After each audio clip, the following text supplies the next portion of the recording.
afternoon, everyone. 4 o'clock straight up on a Monday edition of Middays with Q, coming at you from our wonderful friends and powered by TriX57. As always, I'm your host, Rich Quiñones, for this Monday, the 30th of June, 2025. We got 2 hours to play with. We'll take up to 6 o'clock straight up, as you guys know, on a Monday. What does that typically mean? It is indeed a lunes, Manolo Mendioso Man Up Monday, which we will describe to you in a moment. As always, we are on TriX57's Facebook page, TriX57. We're on my YouTube channel. We're on Kicks. We're on X, at Rich Q on Q. We'll be posting a lot of segments from the shows we typically do, not only on Facebook, but IG and, of course, TikTok, Rich Q on the mic. So a very, very busy Monday. And as we get set to kind of say goodbye to June, and we get to say hello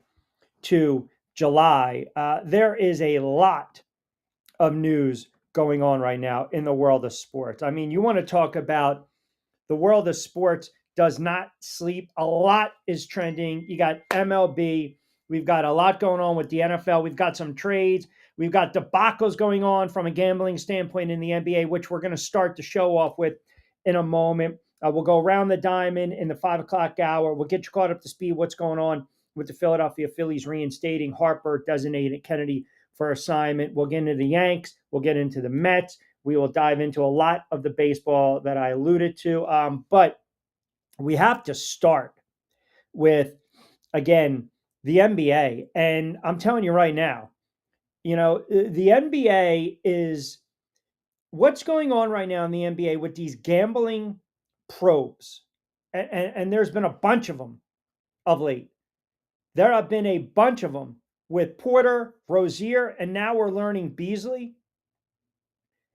We are now creeping into a situation where, however you kind of break it down, whether you're a gambler, not a gambler, if you are a bettor, a novice bettor, not a bettor, I got to say, at this moment, the NBA has made a big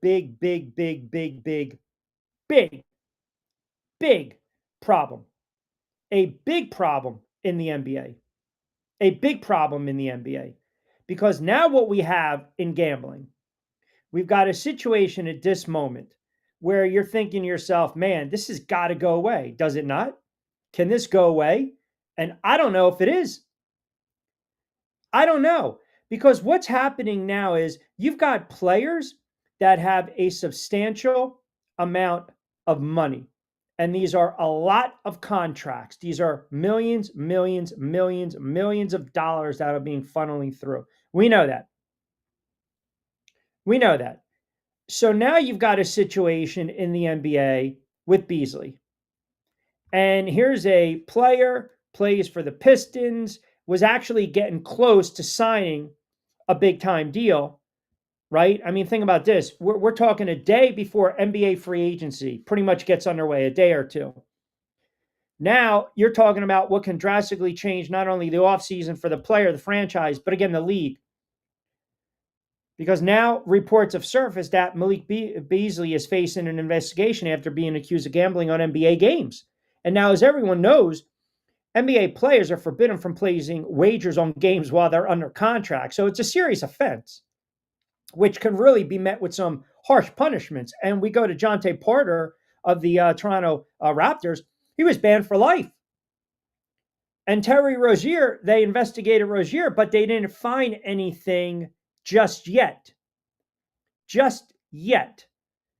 So I'm thinking to myself, at this moment, when we really start to, I guess you can say, block in these types of scenarios, and we're locking in what these players are doing, and you look at some of these player props that are going on, you look at what's happening with, late in the game, and everyone's trying to, do the in-game live betting. You're trying to get the rebounds. You're trying to get the assists. You're trying to get the blocks. You're trying to get the field goals. You're trying to get the 3 for 3, whatever it is, wherever you're hanging your hat. And we see it across the board because everyone's getting the odds and everyone's looking right away. And they're trying to figure out Where can I get an advantage? So if I'm a player and I'm making millions of dollars, why in the world would I want to risk my career, my livelihood? Why in the world would I want to risk having an opportunity for a max deal over what? Betting $15,000, $25,000, $30,000? Because you know this.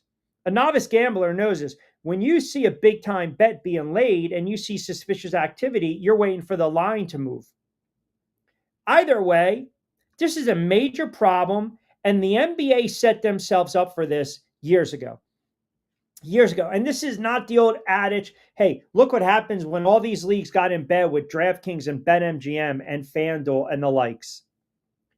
This happened years ago, man. You're going to tell me that for that two-year block that Jordan was, quote, retired, the 2-year block where, David Stern basically told Michael, hey, do me a favor, take it easy, right? Maybe that's when everything started to kind of come about. Did it not? And I'm telling you right now, I think at this moment, that's exactly where we're at. Especially in this regard. In this regard. I'm telling you right now, what's happening is ultimately these players feel that they can get away with a lot. And these players think they're smart. They think they're smarter than the cats in the room. And they're not. Because what's happening is all you have to do is watch these games and see how they unfold. And if you watch how they unfold, then you're going to realize, man, something ain't right. Something's not right. Something's off. So late in a game when the guy hits the, oh, by the way, three-pointer. Late in the game when the guy turns around and you miss that, wide open gimme layup. Late in the game where you play that matador defense. You're always going to have this level of suspicion. Always. You're going to watch it how it unfolds. I believe basketball is the easiest game as opposed to, say, like baseball or the NFL football, where you can tell if a player is throwing a game or not.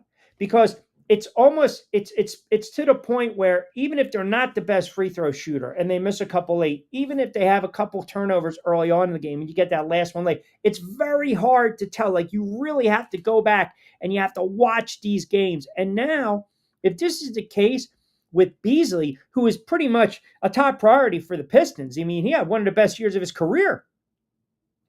One of the best years of his career. But if you start to see this unusual type of betting and patterns, then it's going to open up eyeballs. And when it opens up eyeballs, what happens? These books take notice. Not only do the books take notice, the sharps take notice, and they see what's going on, and they'll try to reset the line, right? If you will, if that makes sense. So that's suspicious activity.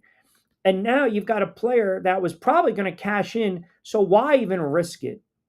Why even risk it? Because I believe if you really kind of lay it out and you start to look at the olive branch of what's going on in sports and some of these players, and now how we're all in bed with the gambling apps. We're all in bed with, the apps and the online and the books. And listen, now again, an investigation is not a charge.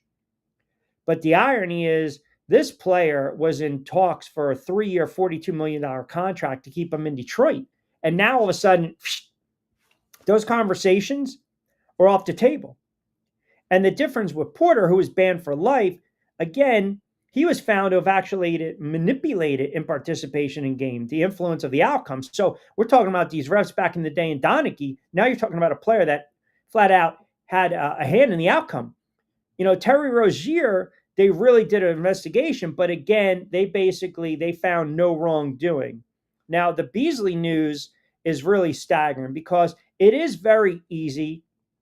Think about it, man. If your player prop is 9 rebounds, your player prop is sitting there at 9 rebounds, right? And you're like, yeah, man, I'm going to play the under on myself today. And maybe you're boxed out. Maybe you're out of position. Maybe you're not hustling down the field.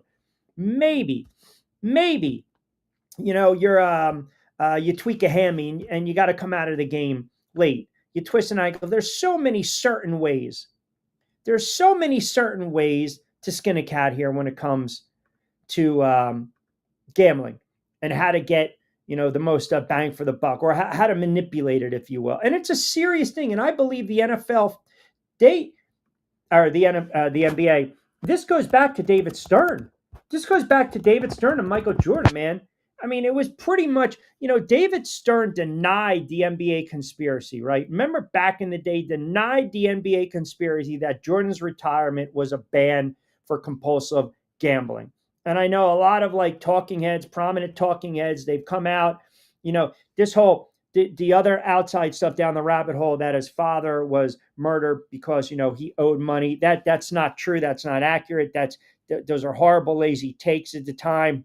No, but Stern, former commissioner, rest in peace, initially opposed sports betting, even in legal and regulated forms. So he thought it would hurt the league's relationship with fans, and then all of a sudden it creates what?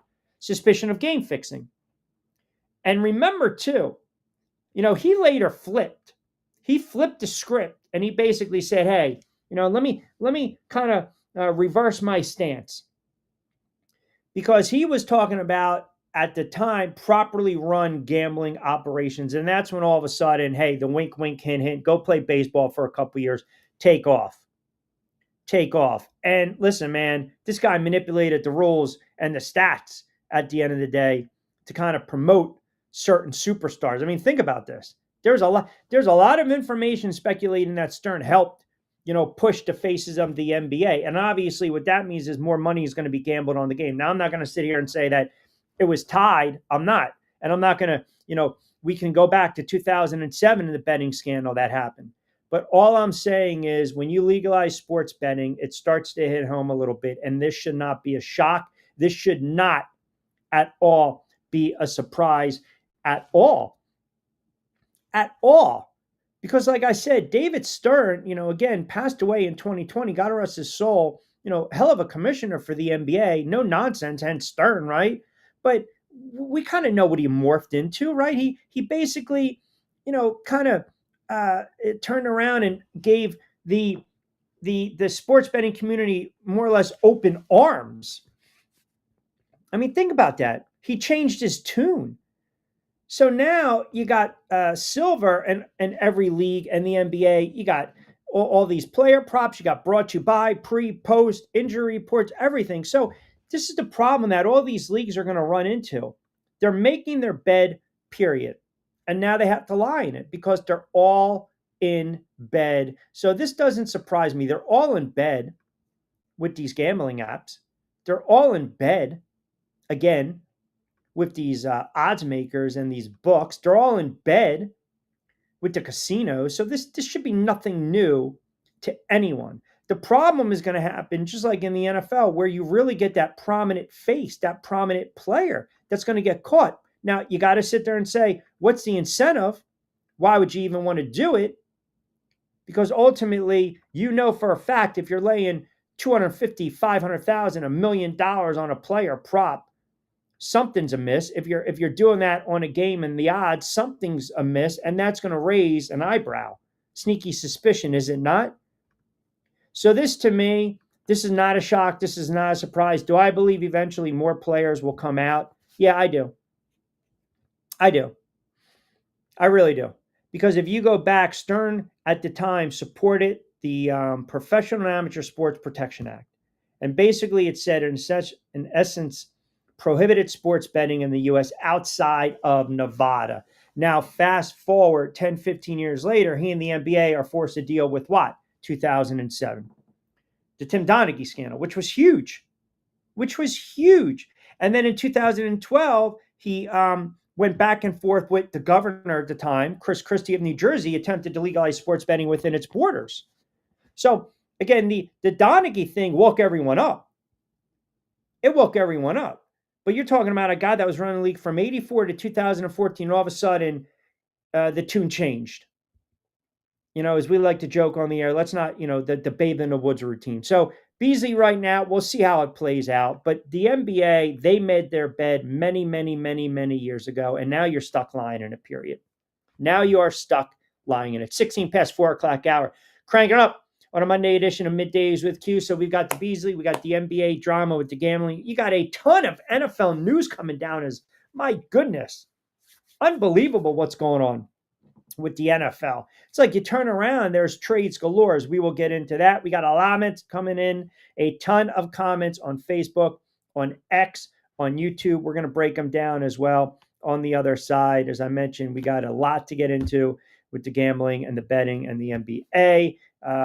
As far as the NFL, I would say without a doubt, a very busy day. I mentioned and by the way, there's a lot of movement going on in the NBA signings wise too, and extensions. LeBron, James Harden, we'll get all to that. But I mentioned some teams that their coaches might be on the hot seat and they might be rebuilding and cleaning house. We're going to get into some of that as well on the other side, because it's pretty apparent what's going on with some of these teams right now. I mean, you got Pittsburgh, you got the Miami Dolphins. What the hell's going on? We're going to dive into that. Got to keep it locked in. We'll take up to 6 o'clock straight up, 16 past 4 o'clock hour, Monday edition, Middays with Q right here on TriX 57. When we come back, we will go through your comments. A lot coming in on the NBA and Beasley, some NFL comments as well, and some thoughts. Always appreciate the engagement on this late June 30th, 2025. Quick timeout. We will come back on the other side. We'll reset the table. Hi, I'm Bruce Pascoe. I'm very fortunate. Years ago, I found something that I genuinely like to do, and it's something that helps other people. What I do is help people transition from traditional health insurance into Medicare. I've been doing it here in Atlantic County for more than 20 years. If you're getting ready for Medicare, call me for a free consultation. 609-484-9800.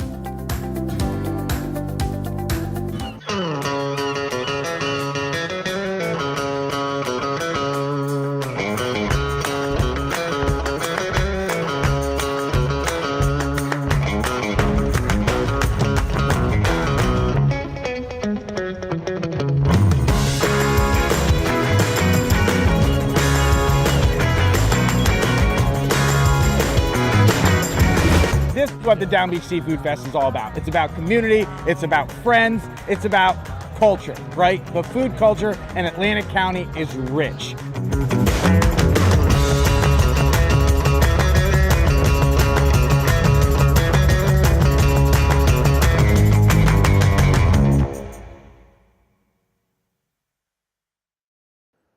All right, welcome back, everyone. We've got a lot of comments coming in on a very busy Monday, 18 past 4 o'clock hour.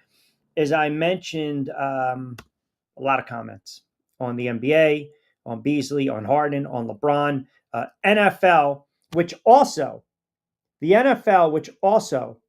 does not stop. The NFL doesn't sleep. I don't even know where to start with the NFL. I mean, you got this swapping with the Finns. You got Dolphins sending Ramsey Smith to the Steelers for Fitzpatrick in a trade. Maybe some of you Pittsburgh fans that decided you're not going to be Pittsburgh Steelers fans anymore. You went off the boat. Maybe say you're Jacksonville fans. Maybe you're getting ready to come back and you're going to be Pittsburgh fans. I have no idea. What are the Dolphins doing? Like, what are the Dolphins doing? Are they tearing it down? Is this a rebuild right now? Is this where we're at with some of these teams in the NFL? I mean, it's coming fast and furious. It is absolutely coming fast and furious. And I talked about this last week. We don't sit there and say there's tanking in the NFL, right? We don't sit there. We hate to use that word, tanking in the NFL. Nobody wants to hear about tanking in the NFL. We talk about rebuilding. That's kind of where you have to go, rebuilding in the NFL. And now what are we seeing? We're seeing a team, aka like the Miami Dolphins, that just might be saying, this is it. We had our moment. It's not going to pan out. Not with the head coach, not with the quarterback. I mean, this is ridiculous. Think about this for a moment. If you actually go back, you're talking about this trade, which pending physicals right now. So the Dolphins are sending a 2027 second round pick to the Steelers. They're going to receive a 2027 fifth round pick, back from Pittsburgh. So you got Ramsey, who's going to get $1.5 million raised this season. Okay, so now his compensation 2025 is going to be right around 26.6. The Steelers are going to take on the bulk of his contract for the season, while the Dolphins are paying $3 million. And these are according to multiple sources telling ESPN. So Smith's going to get that 1-year contract worth right around $12 million or so. I mean, obviously you got Drew Rosenhaus. They're going to try to get the most bang for your buck. Ramsey going to Pittsburgh right now.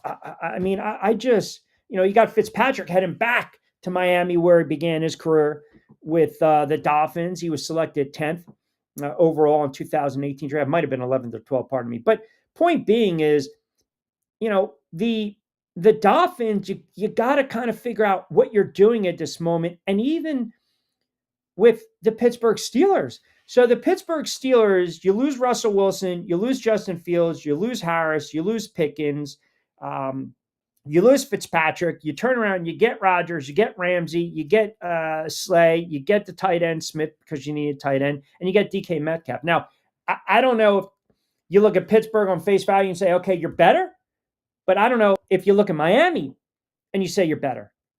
And I know we don't like to say tank. We don't like to say tank, right, in the NFL. We don't. Question, are the Dolphins tanking? Smith was one of their most productive players, and Hill trade talk has been going all offseason. I think you're going to try to move Hill too, Vince. I do. I really do. I definitely think they're going to try to do that. De facto, Stern fixed a draft for your Knicks to get Patrick Ewing. That is not 100% accurate. Perhaps.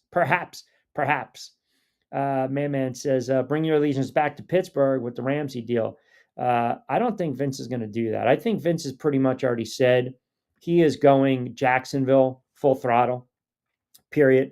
He's going Jacksonville full throttle. I don't know what Miami's thinking. I really don't. I don't know what their mindset is. I don't know if they're – look, the AFC East, that the Buffalo Bills, they're the prohibitive favorite to win that division year in and year out, especially with the current makeup of their team. We all know that. The Jets are rebuilding. They're going to see what they have in Fields. So now they've overhauled that roster, that coaching staff. New England is still a very young team. They got rid of a bad coaching staff. They brought in familiarity. They believe that their quarterback, again, is going to blossom in Drake May. And then that leaves, who does that leave? That leaves the Miami Dolphins. It's different. You look at the Steelers, they're adding, that depth, right? Ramsey, Slay, Porter Jr. Miami, I don't think Miami knows exactly what the hell they're doing. I don't. And oh, by the way, I mean, here's another, again, Steelers are looking to maybe trade TJ Watt. So I don't know what's going on with them either if they make that move. Is it panic? Is it just no vision, no path? But if you're the Miami Dolphins, man, I'll tell you, I thought the Dolphins, the current makeup of the team, I actually thought the Dolphins, as long as Tua is healthy and offensively, you got to clean some things up. But we know about the defensive side of the ball. What are they doing? You had Raheem Mostert come out basically saying that this is what happens. You treat the stars like what. You take Pro Bowlers and you get rid of them and you move them. So I'm really not sure exactly what they're doing. I mean, listen, it wasn't even a trade. This was like a divorce. Get out of here. I don't want to see it anymore. This is a great tidbit from Joe Shad, who does a great job covering the Dolphins. They paid Ramsey $4 million this offseason. They added another $3 million to facilitate the trade for a total of $7 million. The Steelers are paying the rest of his $26.6 million. So it's like, get out of here. I don't want to see it anymore. Take the dog, take the kids, take the dishes, get out. So you really got to question what ownership. You got to question right now what they're doing respectively. Both of them, right? I've seen teams bring in old vets they can find before, but I've never seen one do that and win a chip. Vets with something to prove. Karl Malone, GP, with like a word from their Lakers locker. Oh, you're talking about the dream team scenarios, right? Gary Payton, Karl Malone. Remember that? That blew up in their face, did it not? Jovan chimes in on a Monday. I look at Pittsburgh and say they got older. I wonder how Slay and Ramsey hold up for an entire regular season. Yeah, they have depth, Jovan, 100%. But you're right. Like, they're getting older. And oh, by the way, they brought in an aging quarterback who we all believe, we know he's not going to be upright for an entire 17-week season. And Aaron Rodgers. Like, is Tomlin, this is the year where are we allowed to now say Tomlin's on the hot seat? I know Tomlin has a say in these moves. Don't think for 1 minute he doesn't.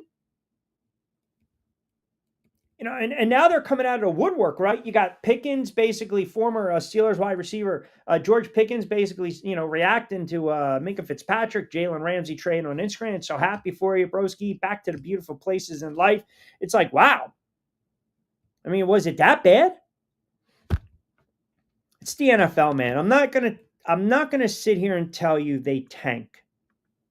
I'm not. But what they do is they figure out a way to poorly construct a roster. And look, we know you're always trying to save money. You're always trying to cut corners. But this is just, what are we, a month away from the season? And you're trying to also, if you're the Pittsburgh Steelers, you're banking, you're hoping, you're wishing on a wing and a prayer that Aaron Rodgers stays upright for an entire 17-week season. That's not happening. This whole idea, this sentiment, Mike Tomlin, always a competitive head coach, puts out a competitive product. This is a team 500 or better. They'll win their 9, 10, 11 games, 12 games. Steady Eddie, making the playoffs, winning divisions, making deep runs. Well, what have you done in years? What have you done in years? You haven't done anything. You really haven't. And Miami, there was supposed to be a lot of buzz with the Dolphins. You paid Tua a substantial, by the way, Terry Rozier has been cleared of involvement in a betting scandal per Shams. You paid Tua a substantial amount of money. You have put all your eggs in the Tua basket. And now you are basically tearing down that team. And you still have a void in that slot position. You do. And you also might be trading one of your best offensive weapons. Like, it stands to reason they don't know what the hell they're doing right now. And quite frankly, I don't think Pittsburgh does either.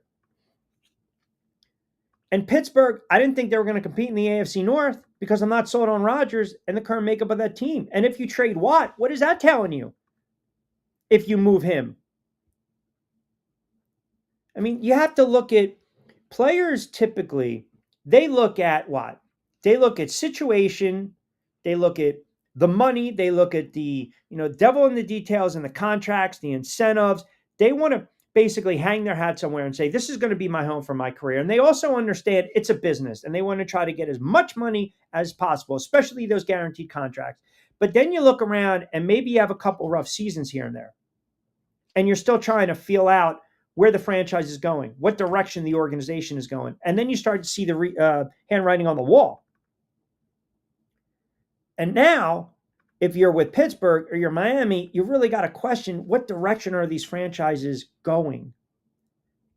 What direction are they going? Do they want to compete? Do they want to put out a winning product? Are they trying to shed contracts, shed salaries? Are they trying to move disgruntled players? Or is this a rebuild? I mean, I'll tell you, I got Miami fans that tune in, Dolphins fans that tune in.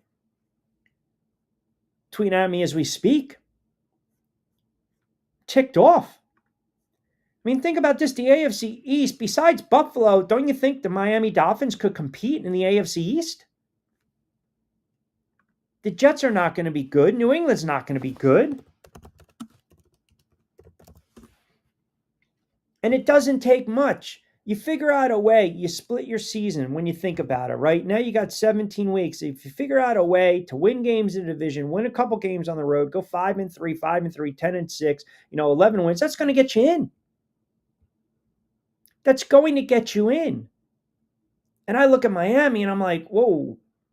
I mean, you took a 3-time all-pro corner and you trade him to the Steelers. And that tells you wanted to get rid of this guy big time. So that also tells me there's something fundamentally wrong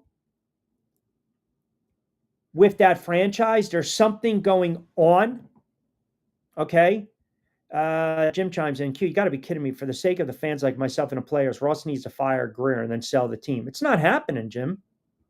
It's not. There's something going on. James chimes in. Q, I think the Dolphins got better today. I mean, I listen. I will say this. The Steelers got worse, but the move the Dolphins made, I don't know. I mean, I really don't know. I think, again, you can't just give up productive players just to give up productive players.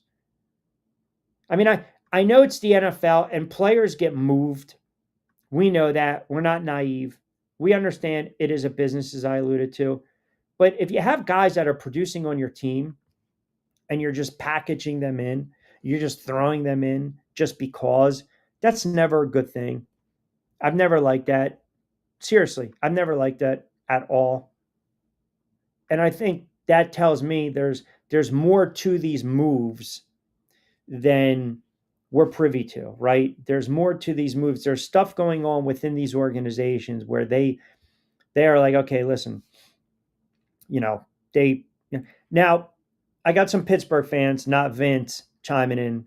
KC in Delaware, Steelers fan, always been a Steelers fan, says this move in his eyes tells him that the Steelers are going all in this season. Yeah, but you're not going to beat Cincinnati, and you're not going to beat, again, the Ravens.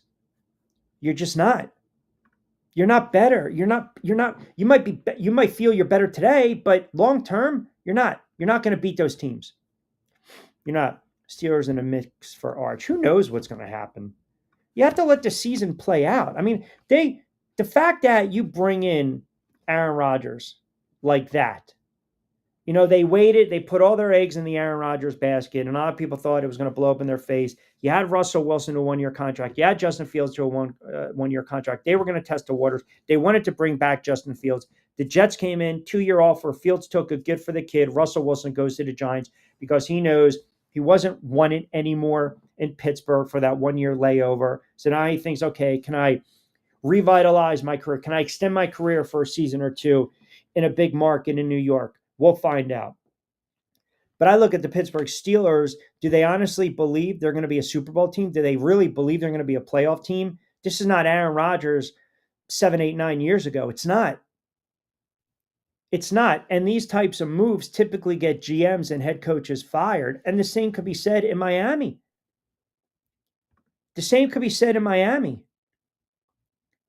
You have to wonder mindset at times with some of these franchises. You really do. Look, you trade players.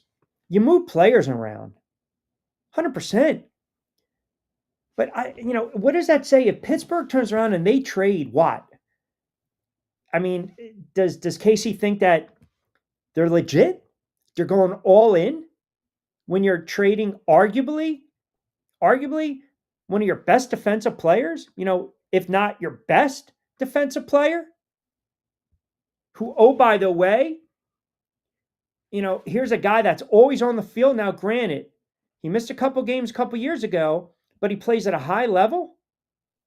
18 sacks 2 seasons ago, 11 and a half sacks last season, over 100 in his career. A solid player, solid linebacker, a pro's pro. You're going to get rid of him because he's 30? You think he's on the downside when you know for a fact a team like the Eagles will love to swoop in and grab him just to make them even more better? I mean, listen, the fact that the Steelers, I believe ultimately you're going to get teams that are interested, okay? Interested in Watt. You know that. You're going to get teams that are interested.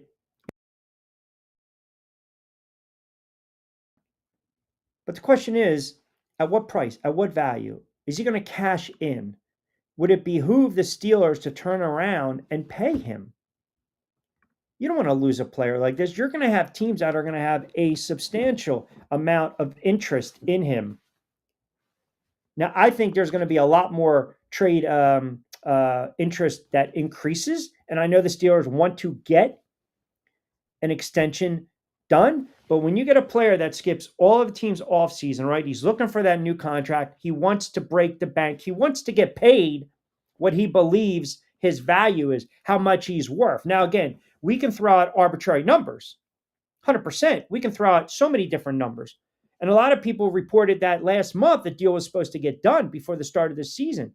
Now, remember now, if you go back, he signed his last extension days before week 1, and the Steelers have this very long-standing policy. They do not negotiate during the season. They don't. So you got some questions that got to be answered there as well. Jeff chiming in, Winston starting by week 4. Oh my goodness. Yeah, that's not. Yeah, I think they're going to give Russell Wilson, and I mentioned this too, Jeff. Russell Wilson to me will get probably 7 weeks. 7 weeks. I kind of pinpointed it last week. They'll open against Washington. They'll open against the Cowboys. 2 losses right there. Chiefs, that's a loss. Chargers, that's a Chiefs. They'll probably get a win on the road against the Saints. Then you get the Eagles, 2 out of the 3. I would probably suspect that Russell Wilson will be benched and Dart's going to get the reps. You listen, you got Winston at this moment could be trade bait, to be quite honest with you, if a quarterback goes down prior to training camp or a team's looking for some depth. I mean, carry 3 quarterbacks, 2 veteran journeymen at this point in their career. I'm not feeling it. So I would say that Bears game, that's probably where you're going to see Dart again. Vince chimes in. Hot take, Rodgers gets benched by week 10. Well, if that's the case, then Mike Tomlin will lose his job. You are not bringing Rodgers in for 1 season just to bench him. You're not. Then Tomlin will lose his job. Yeah, he will. He will lose his job because they waited. They waited. Or Omar Khan's going to lose his job. Either way. Either way. One of them's losing their job. It's either going to be the head coach or the GM or both. And you know, Pittsburgh, they don't like to make changes like that. They don't. That is the most model consistent franchise. We're talking NFL lore. You go from Noel to Cowher to Tomlin. They don't like making changes from the top to the bottom. They just don't. So there's no way you bring in, again, you know, it's so funny because last season I said that Tomlin was on the hot seat and we had this discussion. Would the Steelers fire Mike Tomlin? And all the Steeler faithful, you guys went at me. You were heckling. You were trolling. You were attacking me from all angles. And all I said was, I think it's time for a change, a new voice, especially because they're flip-flopping at the quarterback position. And all I heard was, Q, Mike Tomlin, Super Bowl winning coach. What have you done for me lately? Super Bowl winning coach. Now, if they bench Aaron Rodgers, I mean, where are you going to go? Skylar Thompson, Will Howard, Mason Rudolph? Is that the direction you want to go? You put all your eggs in this basket. You waited to see exactly what Rodgers was doing. So you're saying week 10. So let's again play the little dicey game. At the Jets, Seattle, at New England, Minnesota. We'll say I'm gonna give the Steelers.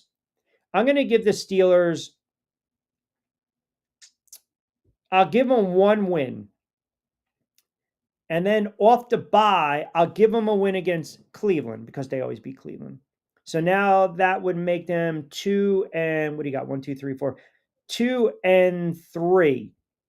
Cincinnati, they lose. So now you're 2 and 4. Rodgers, you get Green Bay coming in. Maybe he turns back the clock. You win that game. 3 and 4. Indianapolis is a winnable game. Now you're 4 and 4. Chargers, Cincinnati, Chicago. Even if you're 5 and 4, 4-6, maybe in a muddled up AFC North. I don't see it. I don't see them making that type of move. I don't.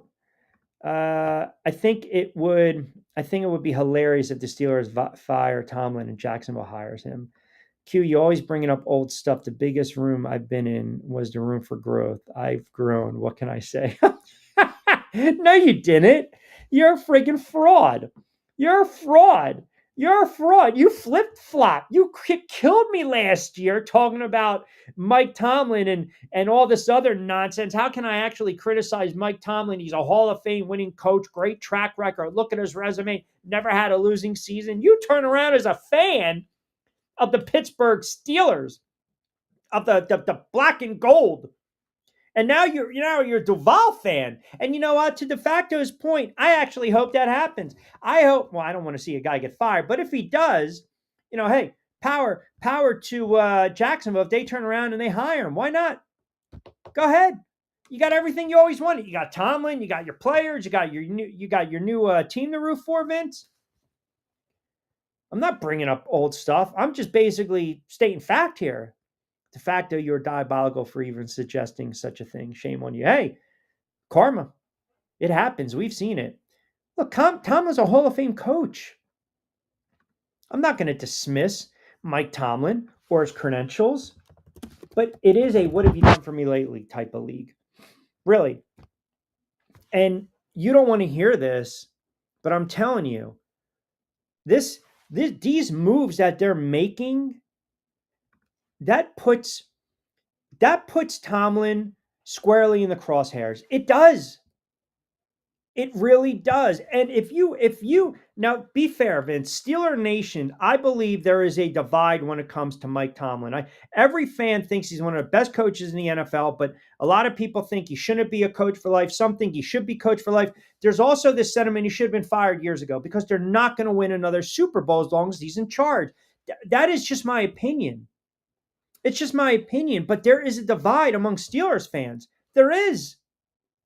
There really is. And I think at this moment, listen, nobody wants to say it out loud. Right?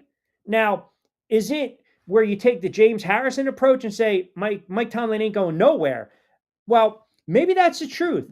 But what if they're 4-13 and players revolt, Rodgers gets hurt 6 weeks in, and they're getting blown out left and right? And I get it. KC again chiming in. Q, go back. They've only had 3 coaches in franchise history. I'm well aware they hired Chuck Noll in 1969. I get it. Now, every season under Noll was great. And not every season under Cowher was great. They lost a lot of playoff games and AFC championship games at home. At home. So Cowher replaces Noll, and then Tomlin replaces Cowher. I get it. I understand it. Every coach has a shelf life. Bill Belichick had a shelf life. Coughlin had a shelf life. Andy Reid with the Eagles had a shelf life. Bill Walsh, believe it or not, even though he decided to retire after the Super Bowl, eventually was going to have a shelf life. The great Bill Walsh. Don Shula, shelf life. They all have shelf lives. All of them. Agree 100%. I have friends back in Pittsburgh that have been saying it since Ben was still there. Well, that's because you fans stick together, as you should. That's what fans do. Kevin and Jackson chimes in. Q, I'm not sure who mentioned Jameis Winston. Absolutely not. They're going to ride it through Russell Wilson. Give it 5 or 6 weeks, then go to Dart. Again, I don't, we'll see how it plays out. We'll see how it plays out. The NFL is tough to gauge, man, especially early on in the season.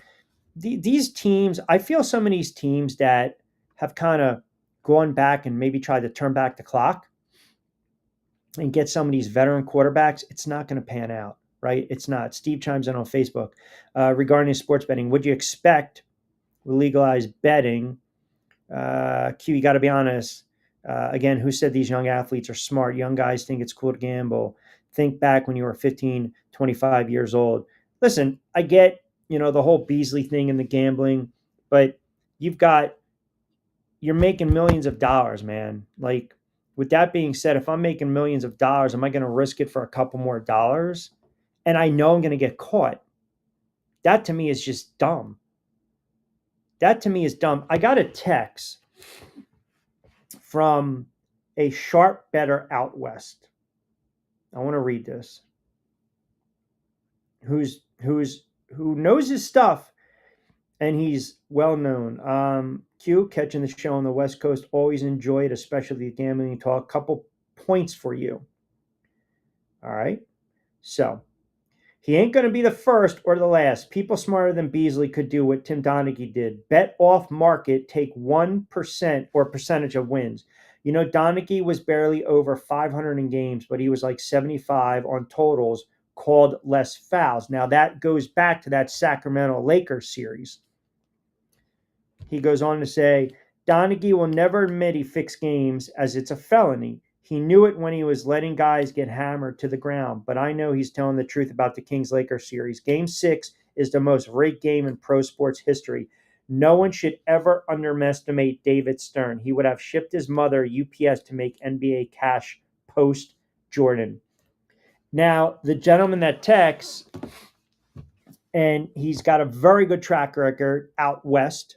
Very good, again, track record out west.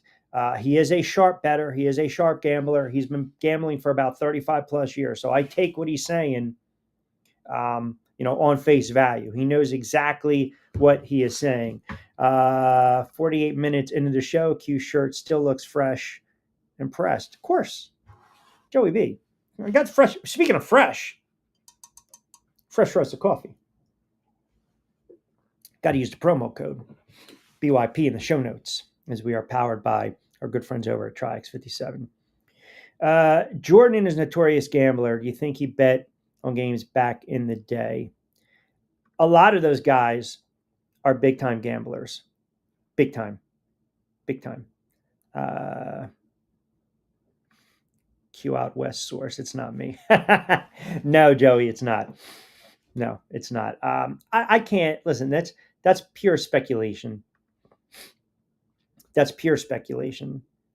I mean, I know that when I worked in the casino industry in Atlantic City, many, many years ago, you would see a lot of players come in. A lot of players. I mean, I can just, you can drop so many names, it doesn't matter. You kind of know the usual suspects. I told you, Yager is still in for a couple million. He's got like an outstanding marker with a couple casinos in Atlantic City. Players make millions of dollars. They have vices, right? They get bored. They want to gamble. We know the competitiveness. We know Jordan. If you watch, The Last Dance, this guy would bet on anything. Cards, right? Big time golfer, always competitive. Remember, he was going out with Danny Ainge prior to. I think it was that game 3 or 4 in the 86 playoff series, the Bulls against the Celtics. They were golfing, they were betting. It's everyone knows. I mean, Charles Barkley, Oakley, the list goes on and on and on. Iverson, these guys gamble. They gamble. It's like the worst kept secret in sport. But my thing is, these leagues opened up Pandora's box when they got in bed with all the gambling apps. And the casino, what did you expect? Like, what did you really expect? Once, you turn around and you got the pregame show brought to you by FanDuel. You got the injury report brought to you by, BetDSI. You got offshore, overseas books. You got, DK, the player of the game, the dunk of the game, the prop of the game. You have in-game live betting. I mean, hell, during the live broadcast. Oh, by the way, odds have changed. Giants are down 35 points to the Eagles. If you think they're going to come back and win, it's plus 3,600. It's like they're pushing it. They're hawking it nonstop. Now, the only thing you'd have to kind of peel back the curtain and wonder is, what's the incentive for some of these players? The Donaghy thing was apples and oranges compared to players. These refs are not making that type of money. We know that. So I think at times, they get caught up. These refs get caught up. And what happens? They run with the wrong crowd, or they're doing it recreational. Then, hey, they got to rob Peter to pay Paul. Take out a loan. Got to pay the juice. Got to play the big. The VIG, we're going to come and get you. Here's a threat. Now I got you under my thumb. Now this is what I need you to do. That series, that Lakers and Kings series, I remember that series like it was yesterday. It was one of the worst officiated games I've ever seen in my life. That series was just and by the way, the Kings were a great team back then. They were stacked. But everyone knows 2007. Think about this. The feds were on to these guys, and I've said this. The night that piece came out on 60 Minutes,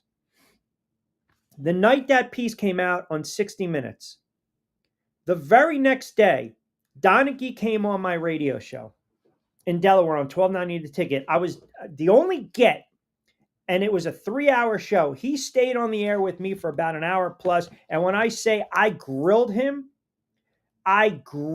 because ultimately I know, watching that piece and doing my research and then just having him on the air where he knew coming in that I was going to get on him. I knew he bet it. He bet on these games that he officiated. But he was so adamant saying he was pulling a Pete Rose. I didn't do it. So the feds were already on to this prior too.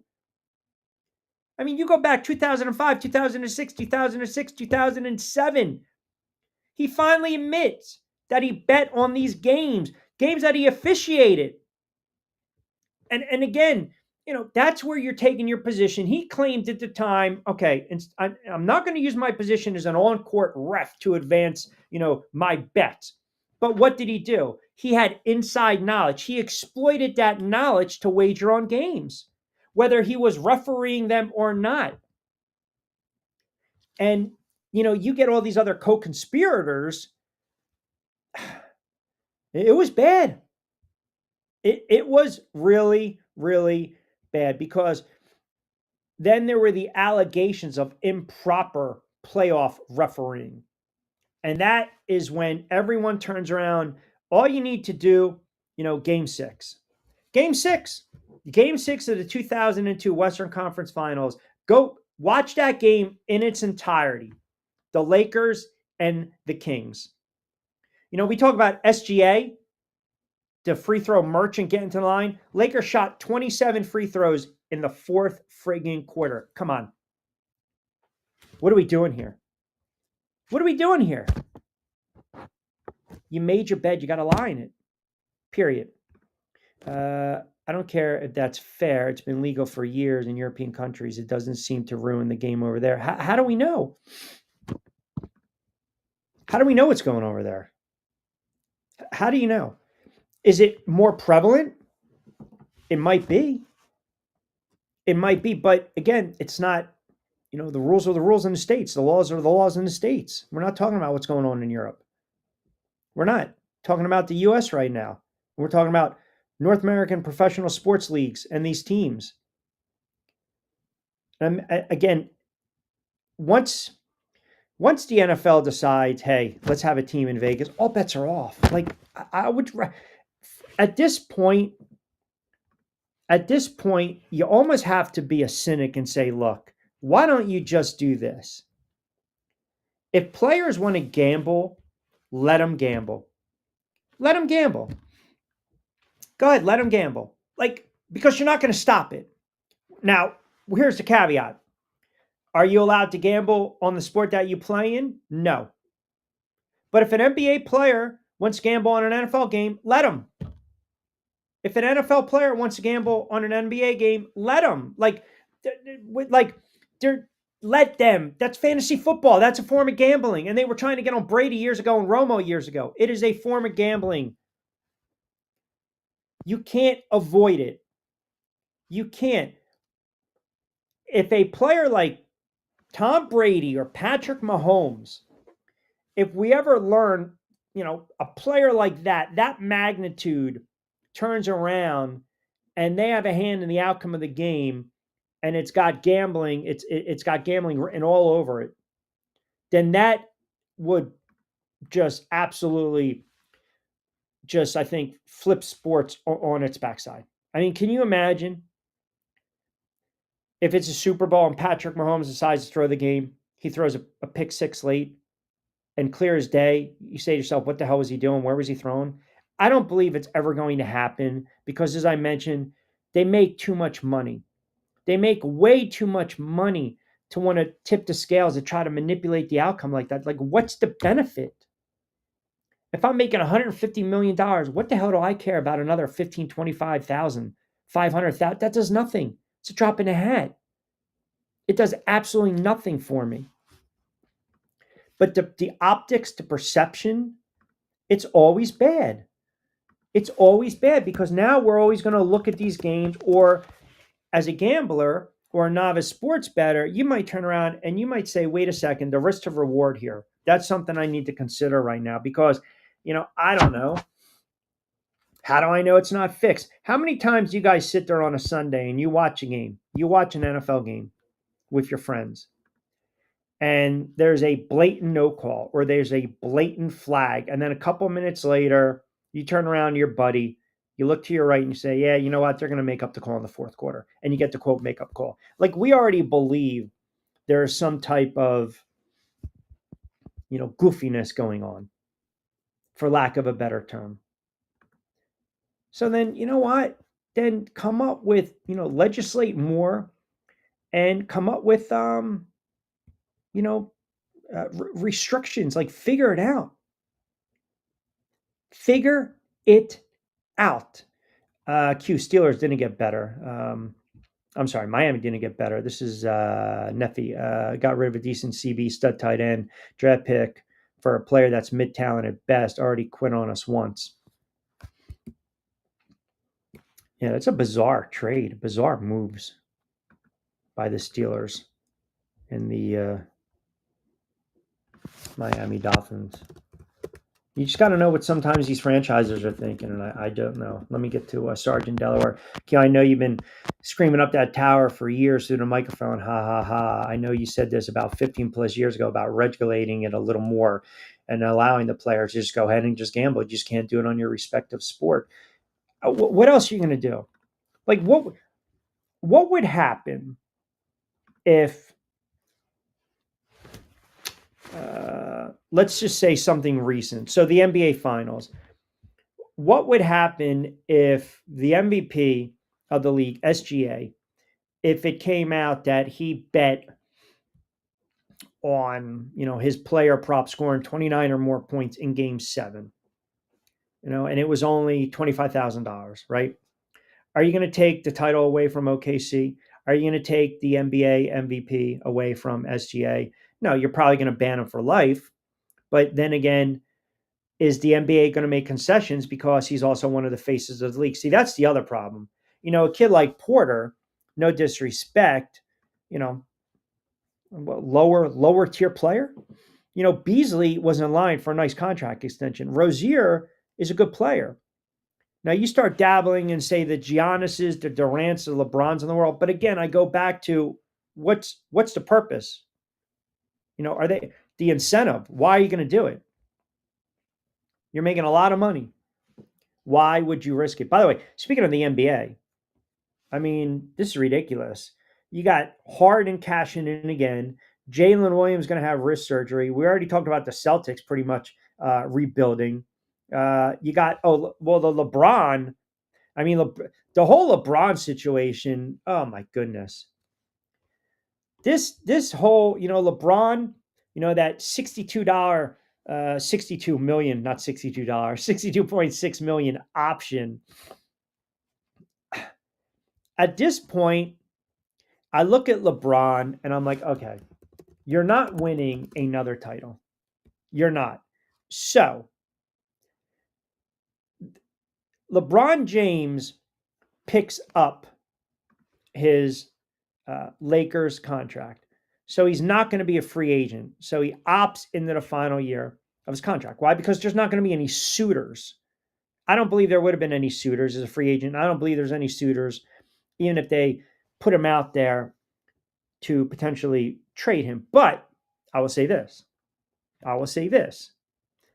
Would the Lakers even consider trading? Like, there's this sentiment, why James picked up his contract option. So if he's really serious about competing next year, then the Lakers need to do what? They need to pretty much overhaul. They got to figure out what the hell they're going to do in the offseason.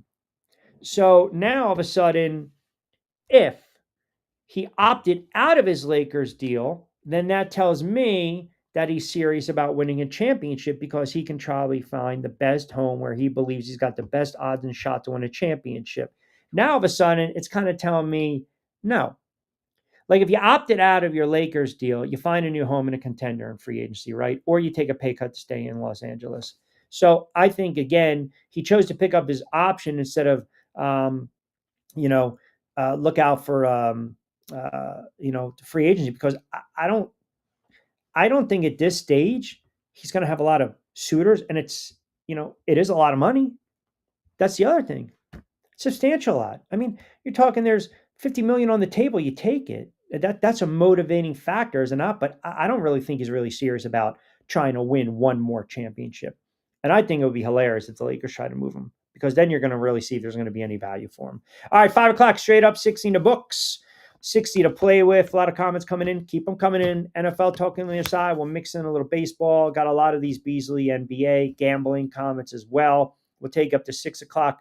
Straight up right here on TriX 57. It's a Monday edition of Middays with Q, and we've got some comments coming in on Facebook. I want to read them out as well. And we'll get to a couple of these comments coming in late as well on LeBron opting in, opting out, leaving money on the table, taking money, what have you. We'll take you up to 6 o'clock straight up. Hi, I'm Bruce Pascoe. I'm very fortunate. Years ago, I found something that I genuinely like to do, and it's something that helps other people. What I do is help people transition from traditional health insurance into Medicare. I've been doing it here in Atlantic County for more than 20 years. If you're getting ready for Medicare, call me for a free consultation. 609-484-9800.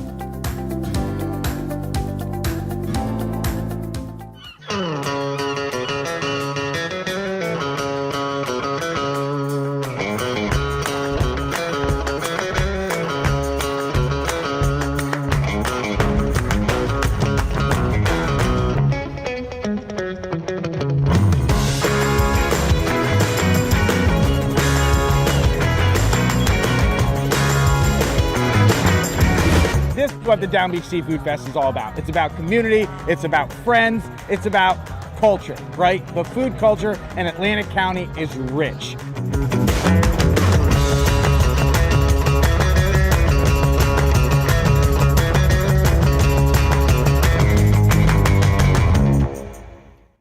All right, 5 o'clock straight up on a Monday. A lunes mendioso manolo man up Monday. What do you guys need to man up about? By the way, did anyone watch Jake Paul and the Paul and Chavez fight? Anyone? I'll wait. Vince says, take less money for Q is the message. I never said that. 62 million or another championship. I'll take 62 million. How about you? I'm saying is LeBron series about winning another championship. Vince, that's what I'm saying. I'm not saying take the less money. I'm laying it out for you. My God, you guys just rip and break down every word that comes out of my mouth. Slinging Sammy in Pittsburgh chimes in. Q, if you're a real Steelers fan, you're hoping for a bad season or two, then that's the way to go with Tomlin. Other than that, he ain't getting fired. I am not saying the Steelers should fire Tomlin. I'm saying they had their opportunity to think about it a season or two ago. They chose not to. That's number one. The second thing I'm saying is that, again, what's the message you send if you trade TJ Watt?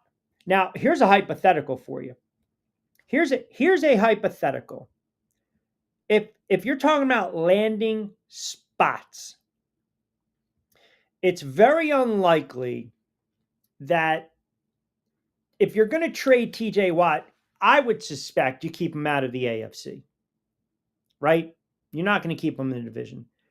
So let's go to the NFC for a moment. And I know who's going to jump in right here.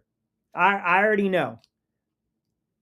Washington is desperate for a pass rusher. They are. Now, think about this. Would you swap out Watt and McLaren?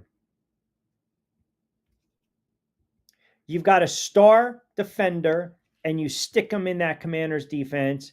The Steelers would love to get another wide receiver, and now you've got a Pro Bowl, you got an all-pro caliber wide receiver, another toy, right? Another toy for Aaron Rodgers to play with.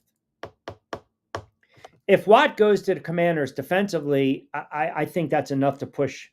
They're going to push the Eagles regardless. They're going to push. But the last thing you want, I mean, look, you got the stuff going on in DC where you're waiting to see what's going to pan out with that wide receiver and the contract. And now you've got a disgruntled star in Pittsburgh. And you stick him on that Washington squad. Wow, wow, wow. They were legit sports radio hosts saying they would move a little bit to the edge. Okay. All right. Well, I mean, listen, I'm telling you guys right now, Washington is going to push the Eagles. I know you guys don't want to hear it. I know Eagles fans get annoyed when I say that. I'm laying it out. Their offense is going to be explosive. Daniels is an absolute rising star, if not a star stud. And the other thing is their schedule is very conducive. It's advantageous to stockpile wins early. Giants, Packers, Raiders, Falcons, Chargers, Bears, and the Dallas Cowboys. They might not get tested until late October when they play Kansas City. Here's a team that won 12 games. Could have easily won 13. Could have also lost a couple games here and there. So all I'm saying is this. I'm telling you, look around. Washington is on the rise, man. They're on the rise. And the Eagles are a hell of a team. The Eagles are a very good team. I'm looking at the NFC right now in its entirety. And I have no problem marking the tape, as we like to say. Mark the tape. Bookend it. Mark in, mark out. I don't have a problem with that. I'm telling you right now. I'm not going to say June 30th, Washington's winning the division. I'll say that prior to the season. But if you want a team that will push the Eagles in the NFC as a whole, it's Washington Commanders. It's the Washington Commanders. Minnesota's banking on a quarterback coming off a major injury. I'm not sold on Love, and we already saw what happens with Detroit. They got the number one seed and gave up 45 points in the divisional round to Washington. Chicago's got a young quarterback. They're going to have growing pains. No one scares me coming out of the NFC South. Sorry, Tampa. No one scares me. The NFC West, yes, I mentioned Kyler Murray's a dark horse MVP in Arizona on the rise. The Rams are getting older. San Fran, it's all contingent on the health, right? It's always about get these guys healthy. Seattle. So now I look around the NFC. What team really can scare the Philadelphia Eagles? It's Washington. Now, they ran up against a buzzsaw, don't get me wrong, in that NFC Championship game. They were not prepared in that game, and it showed. And they got punched in the mouth because that's what the Eagles do. It's exactly what the Eagles do. You go back, you watch the Eagles throughout the entire season last year, and they found a way. Once they punched you in the gut, once they knocked you down, they weren't letting you get back up. That's the mark of a great team. It's the mark of a great team. So you turn around and you look at that NFC Championship game. Look, they held their own on the road against Tampa, and they made fourth down plays. They went on the road against Detroit and put up 45 points. They had to go on the road for a third time, which is very hard to do in a hostile environment. In a hostile environment against a team that was on a flat-out mission where everything opened up in the NFC for the Philadelphia Eagles. Everything opened up at that moment. That game was over. That game was over. Forget about Washington getting started. That game was over after Philadelphia scored their first touchdown. It was bang, bang. That's what it was. It was Barkley for 60. You just knew. It was like Montgomery running up the Dallas defense in 80. That game was over. And it just snowballed and snowballed. And look, even though Washington got it to 14 to 12, they weren't winning that game because the Eagles came right back down and scored again. But point being is that team now, they understand. Hey, they understand. We can sit here and again, we can talk about trends. I don't, again, you guys want to sit there and say the NFC East back to back. I'll get to, de facto's living in the DMV for almost 30 years. The trend doesn't favor your Commanders. According to every media outlet, the QB has been generational every year. Yeah, but you're talking about what those guys are saying. I don't give a crap what they're saying. The hell do I care what they're saying down in the DMV? I'm giving you my thought, my opinion. I never sat there and said that. Do you want me to rip off every quarterback? I mean, hell, even if you went back to RG3, good quarterback, but we all know what happens with the injuries, and then Shanahan ruined his career. But I can't give you a list of quarterbacks from the 2000s and say that they were all generational. That would be absolutely crazy. It's not like Washington. Washington had their they had their Norm Sneads, they had their Sonny Jurgensens, they had their Billy Kilmers, right? Joe Theismann. And then what happens? You went from Schrader to Williams to Rippin, and boom, boom. I'm not going to sit here and tell you that guys like Gus Frerotte or Trent Green were generational. Jeff George was a journeyman, Brad Johnson a journeyman, Mark Brunell a veteran. I mean, we know the list goes on and on. I never thought Kirk Cousins was generational. You had stopovers, Alex Smith, Josh Johnson, Colt McCoy, Mark Sanchez. Those guys weren't generational. They weren't. But I'm looking right now, Jaden Daniels is a generational talent. He's a generational talent. Sam Howell wasn't. Carson Wentz wasn't. Fitzpatrick wasn't. Heineke wasn't. Dwayne Haskins, rest his soul, wasn't. Colt McCoy isn't. Daniels is. So I don't know what they're saying down in D.C. about all these quarterbacks. Sure, they're going to try to, live up to the hype, and they're going to try to build these guys up. But I saw enough of Daniels. I saw more than enough of Daniels. Saw this kid in college. Saw this kid last year. He's a generational talent for the Washington Commanders. So as much as Eagles fans want to get cocky and arrogant, man, humble yourselves a little bit. Sound a little magnanimous. Because Washington's going to be a pain in your you-know-what this season. They are. Mark my words. They are going to be a pain in the tush. They are.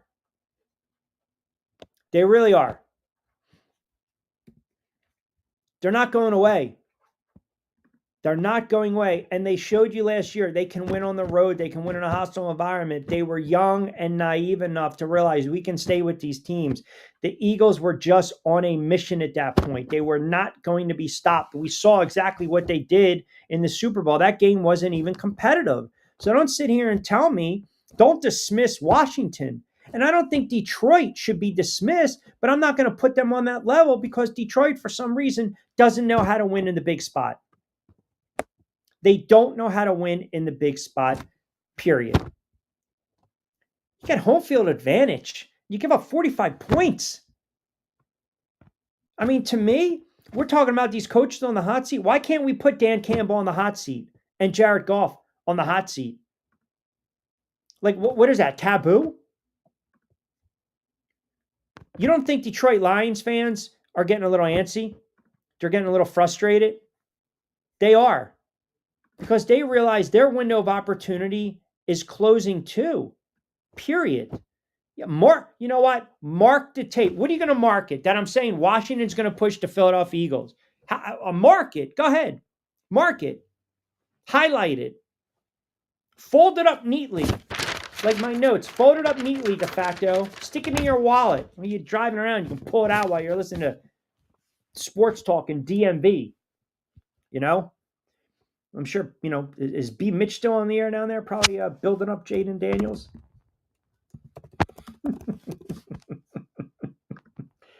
Listen, the Lions, you win 15 games. Well, here's the ascension, right? So that first year under Campbell, they were bad. They were 3-13. 3-13-1. But they made the jump. They won 9 games the very next season. Then they won 12 games the next season. Then they won 15. Okay, you got to get it done now if you're Dan Campbell. Like, I'm sorry. You have to get it done now if you're Dan Campbell. There's no more next year. You had 3 really good years where you're sending 15. I don't know how you can really go up. No one's going 17-0. But now you got to get to the playoffs. And you got to win games. If the Detroit Lions don't at least get to the NFC Championship, and his coaching, again, cost them, or some of his calls, hey, he might be on a fire. B. Mitch is still on the air, but he's no Q behind the mic. Well, de facto. Yeah, B. Mitch is a good dude. Thank you. I know B. Mitch got in trouble a couple years ago because I think he was very critical of Washington.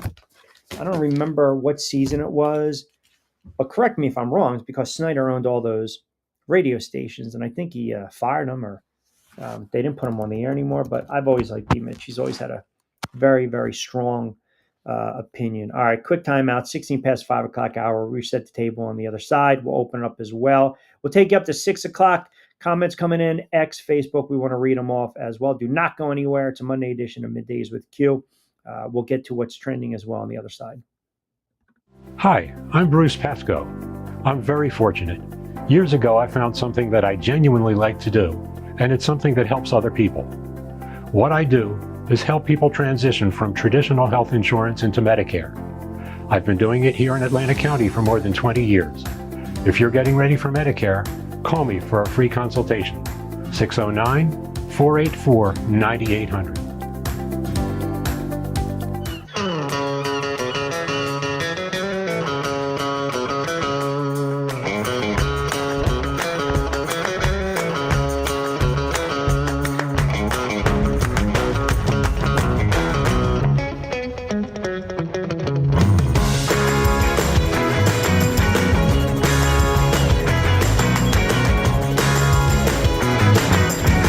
This is what the Down Beach Seafood Fest is all about. It's about community, it's about friends, it's about culture, right? The food culture in Atlantic County is rich.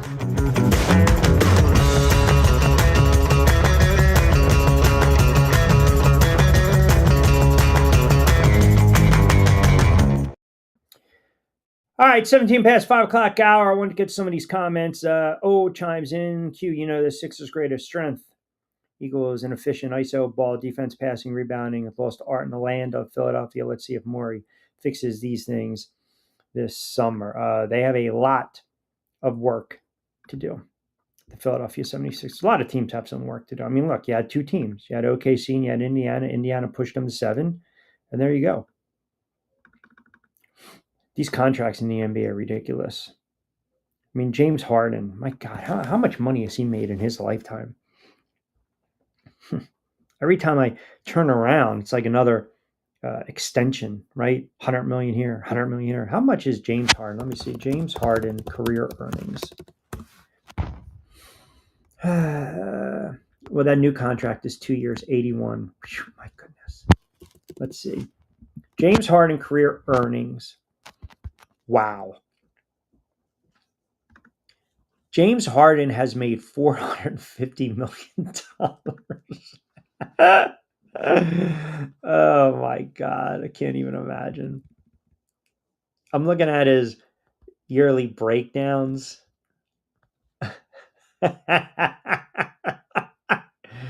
Oh my goodness. Absolutely crazy. Its NBA contracts are just absurd. They really are. They're so absurd. You can be a 6th, 7th, 8th man. You can come off the bench and average 6 and 8, and you'll get a max deal in the NBA. The contracts are they're ridiculous. They really are. I mean, it's but the cap. You talk about the broadcast networks. These deals that are being done, and the cap and everything, and these max deals, these max contracts. The money is. I still go back to, even in baseball, I have I have a lot of them because I used to collect Sports Illustrateds. So if you go back to 1988, okay, and there's a SI, uh, Sports Illustrated, and it talks about, the contracts. The top contract. Now, see if you guys take a guess. In 1988, which player or players had the top Major League Baseball salaries? Basically, the player that made the most money. I mean, it's you can kind of guess if you say, all right, 1988. Let me see. You had who? You had Mattingly, Murphy, Ozzie Smith, Brett Schmidt, Hernandez, Kurt Gibson. Ozzie Smith made the most that season. The most that season, 2.3 million. 2.3 million. JJ chimes in. Q. This Beasley story is absolutely crazy. I heard that he actually had on DraftKings an account called Beasley at the Pistons. Wait, what? No. Are you kidding me? He had his full name on the account? No, I need verification on that, please. Somebody verify that. I mean, he got caught, period. Let me see. Hold on. Relate to NBA games. Prop bets. There you go. It's all about the prop bets. Let's see if we can find a nugget here. You guys are sending me a couple of screenshots here. He would probably, if you think about it, you're talking about a top 20 pick, right? He's bounced around, obviously. He's been suspended, was arrested. Obviously, it's not the first time an NBA player is being investigated, as we mentioned. Rozier, but nothing came about. And then Porter was the big one. Some of you guys are tweeting. You're tagging me on this. So it looks like, did he really have, that was his account? Wow. Hold on. I have to just, okay, hold on. They're saying, okay, here we go. They're saying Malik Beasley's username on DraftKings was Malik Beasley Pistons 5.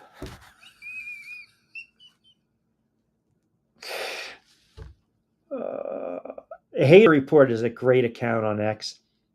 So Beasley going coast to coast with 5 seconds left to cut the lead from 9 to 7. The spread was 8.5. I mean, there's no way. If that's his username, that is bad, man. That is really bad. Listen, and I know he's not the first player. I get it, but man, you gotta be smart. You gotta be smart. Any thoughts on whether Greek Freak stays in Milwaukee? If not, where does he land? I think he stays in Milwaukee. I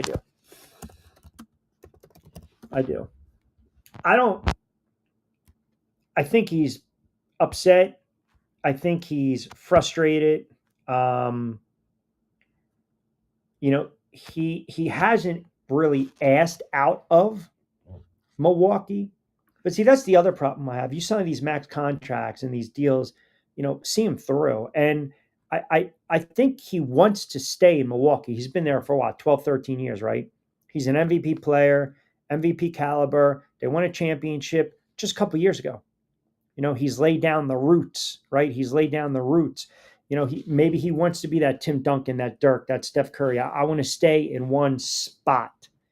But you also know it's the NBA, right? So I think in this case, he seems like a stand-up guy that wants to do right by the franchise. So the franchise should do right by him. I mean, we talk about all-time player, legacy players. This kid's one of them. He is. I mean, if you look at his resume and his body, his work, you can make a case that he's definitely top 25 all time. And I'm not dismissing the old school guys. Plus, think about his value to that community and the franchise in the NBA. He keeps that franchise relevant. He keeps the franchise relevant. Now, is Milwaukee out of the woods? Not yet, right? You need the player to make a firm commitment. And I don't think he's made a firm commitment. So we saw, and also too, Lillard's coming back from that torn Achilles. He's going to be 36. You're talking about guys from that title team not there anymore. So, Lopez, competent player, but getting a little long in the tooth. So, their window is also closing, but they already won. That's the thing. So, I think realistically, all the Bucks can really do is just kind of retain their free agents. So you got Lopez, Gary Trent Jr. If you try to go and you go the vet route, that's fine. If Giannis comes back, they're one of the odds-on favorites to, compete for a championship. Definitely come out of the Eastern Conference.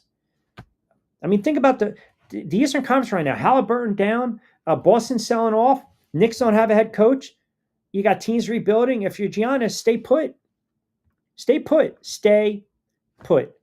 Period. There has to be fake news. No way he used his real name. Oh, you're talking about I mean, I can't, I can't put that past anyone, man. Some guys are just, they're not very smart if that's the case. I mean, you got to cover your tracks. But even if he didn't, the optics, Michael, the perception, right? It just opens up this can of worms in the NBA with the betting. It does. He's not going to be the first. He's not going to be the last. He's not. You mess around with the feds, they're going to do their due diligence, man. And, I will say this. We've seen it with baseball, obviously with Pete Rose. It's going to happen in the NFL. It really is. You would think because, you got a team in Vegas. It's $1 billion industry. Every single second is brought to you by X, Y, and Z, and it hasn't happened yet.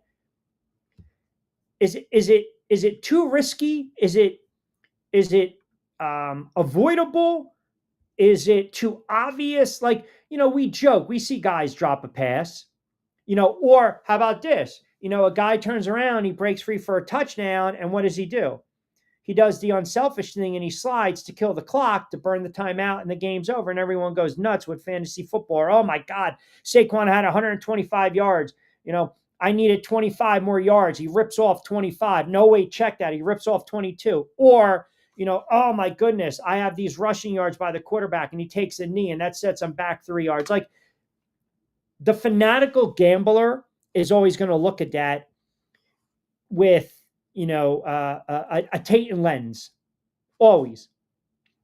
But the NFL has not really had that type of scandal or scrutiny.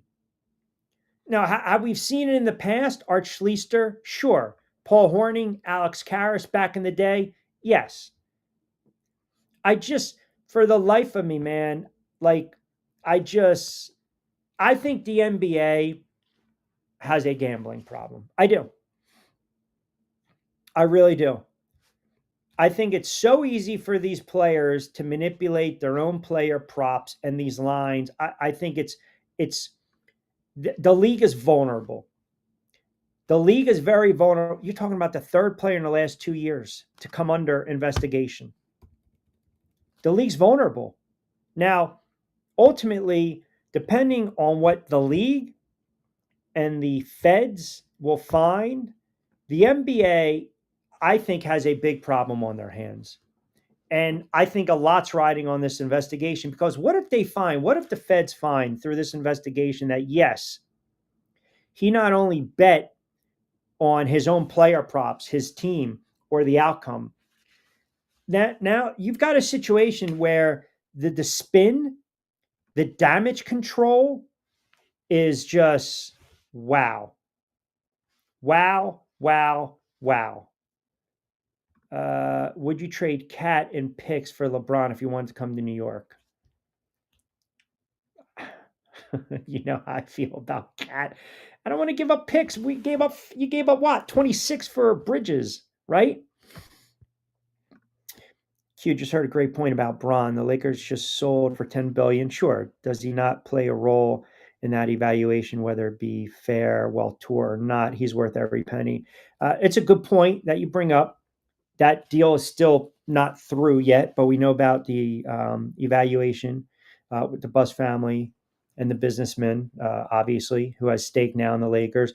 Of course, he plays in that evaluation. But the other thing is, I also believe, and I'm surprised you guys haven't mentioned this at all. What's the other reason LeBron wouldn't want to test free agency? I mean, think about it, guys. It's right there. It's right in front of your face. It's right in front of your face. I mean, think about this. He opts in. Okay. You talk about the trade buzz. Here we go. His son. It's a package deal at this point, man, especially if he only has a year left. It's a package deal. It is a package deal. If he were to opt out, test free agency, then guess what? My kid's coming with me. He's not leaving his kid. He's not. He's not leaving his kid. He's not going to do it. Period.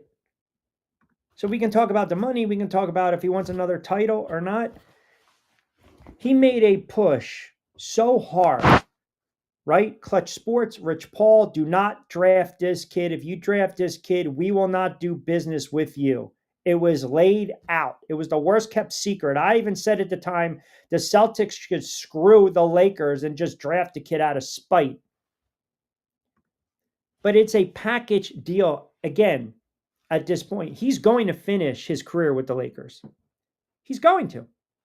So you talk about the 52 million, the player option, that's fine. That's why he's watching exactly what the Lakers are doing this offseason. That's why his agent, Rich Paul, is sending out all these cryptic messages, right?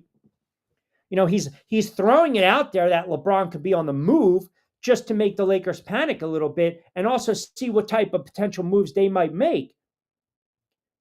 And are you gonna build around him? And oh, by the way, his kid's going nowhere if he's staying. Pardon me. That's exactly where you're at. It's exactly where you're at. That's the problem. I hate it. The fact that the Lakers drafted this kid. And it has nothing to do with the kid. It's all about LeBron. It's all about LeBron, period, period, period. That's it. It's all about LeBron. You know, I'm not, going to test the water somewhere else. And I made such a push for my kid to get drafted. And again, if he were to be moved, what's the first thing? It's not going to be where am I going? Is my kid coming with me? I mean, that move at 55 in the draft was to appease LeBron James, period. Period. Listen, this kid showed a flash or two here and there, but he's far from being a player who's going to contribute on an NBA rotation. It's just not happening, man. LeBron's not going to Miami. LeBron's not going back to Cleveland. LeBron's not taking his talents to New York. I don't care if these are all front runners you guys are firing off. It's not happening. It's not. It's all about the leverage. It's all about the ploy. When you're LeBron James and you have the body of work and the resume, and as Vince pointed out, you know, the equity in the bank with that franchise, with the evaluation, and you're still he's still in essence the face of the league, you know, along with maybe like player A, B, and C, and we can dispute who those players are. It's still LeBron James ultimately, period. He's got a little clout. He's got a little say in what goes on. So yeah, again, well, if I'm on a move, my kid's coming with me. They wouldn't have orchestrated the nonsense at draft night to get this kid drafted by the Lakers. It wasn't going to be a one-shot deal, guys. It wasn't.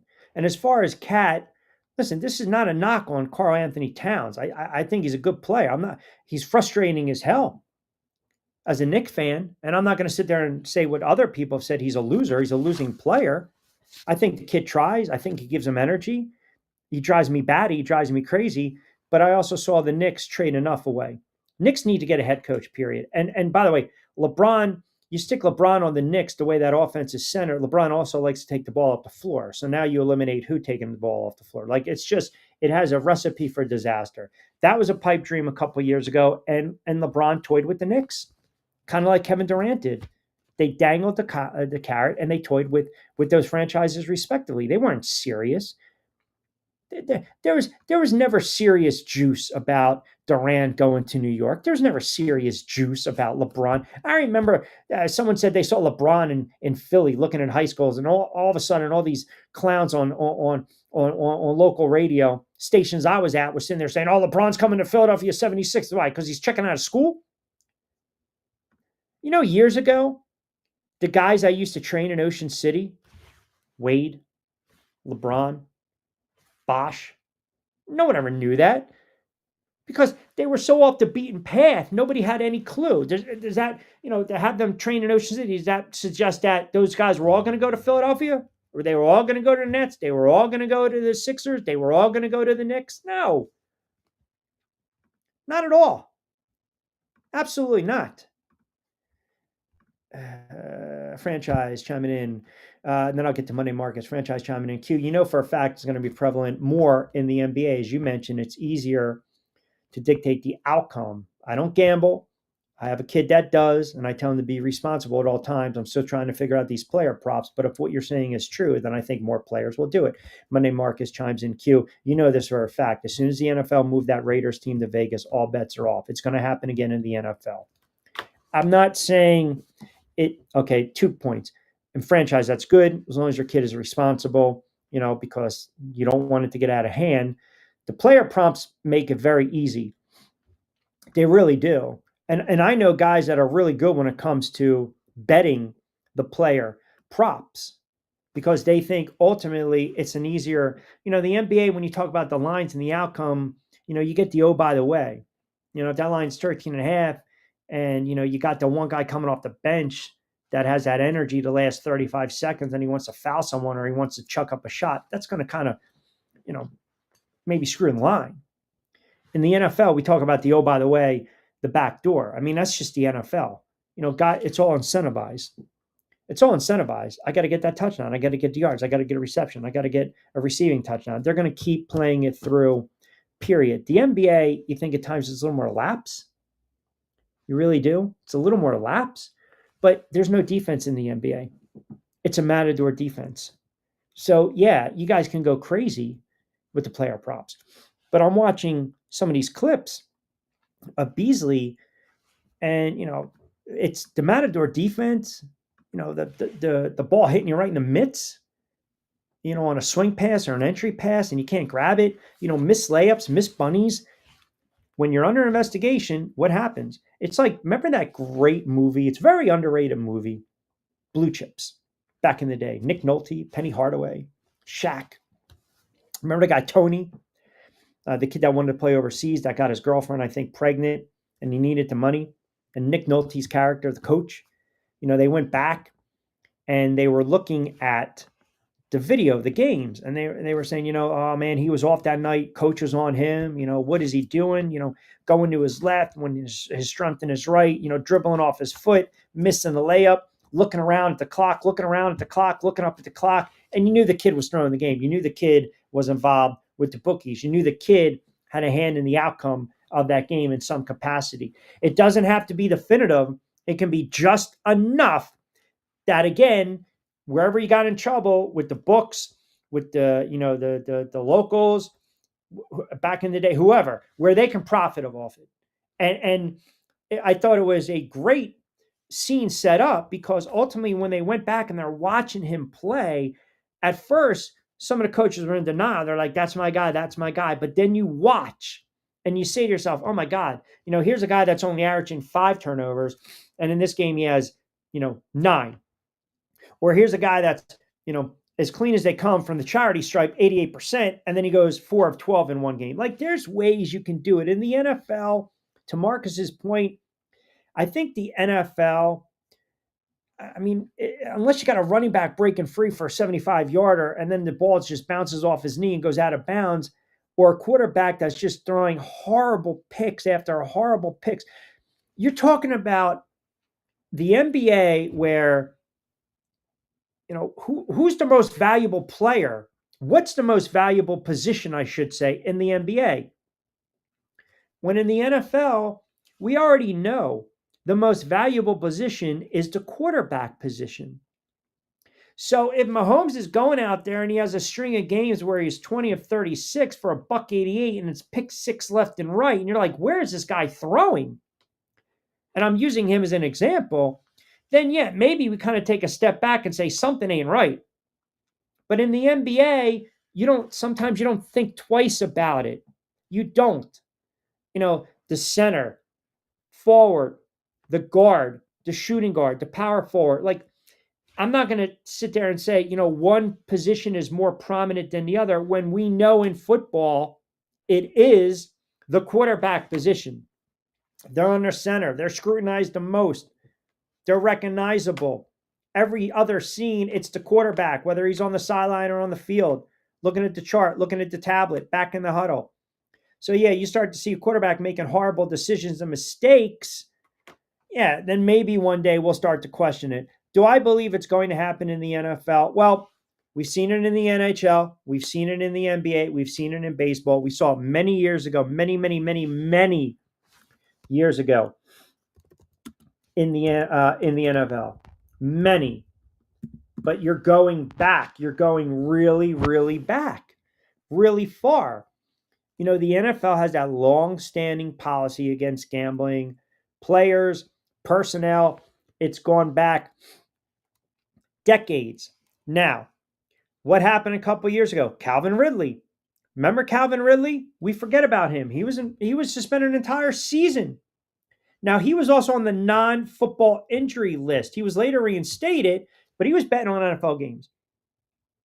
2023, there were a couple other players that you guys probably never heard of. You remember Jameson Williams? Remember Isaiah Rodgers Sr., Rashard Berry? These guys were suspended for betting on NFL games.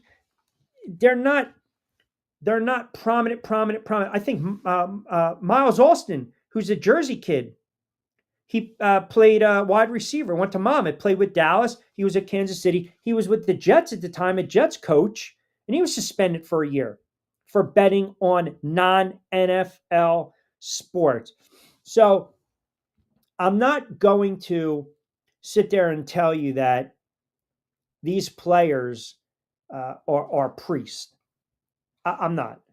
The NFL suspended 10 players for gambling violations in 2024. What I'm saying is, I think it's easier to slip through the cracks with the NBA than it is with the NFL.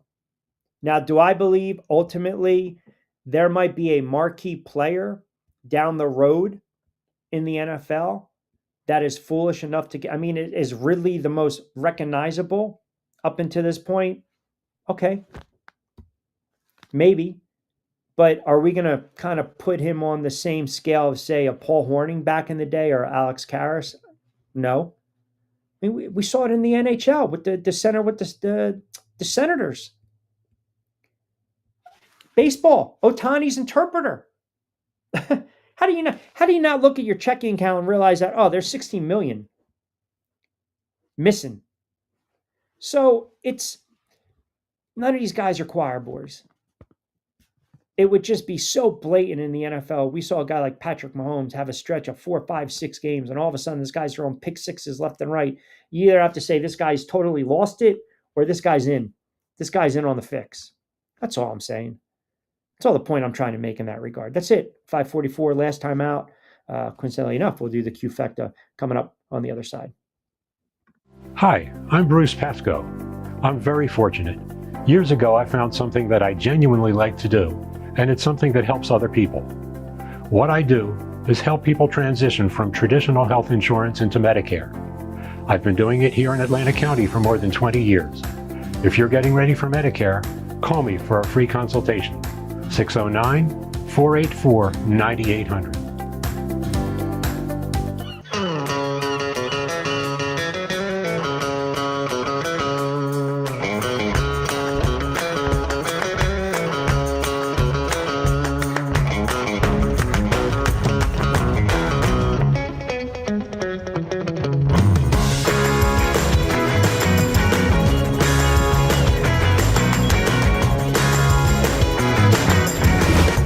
what the Down Beach Seafood Fest is all about. It's about community, it's about friends, it's about culture, right? The food culture in Atlantic County is rich.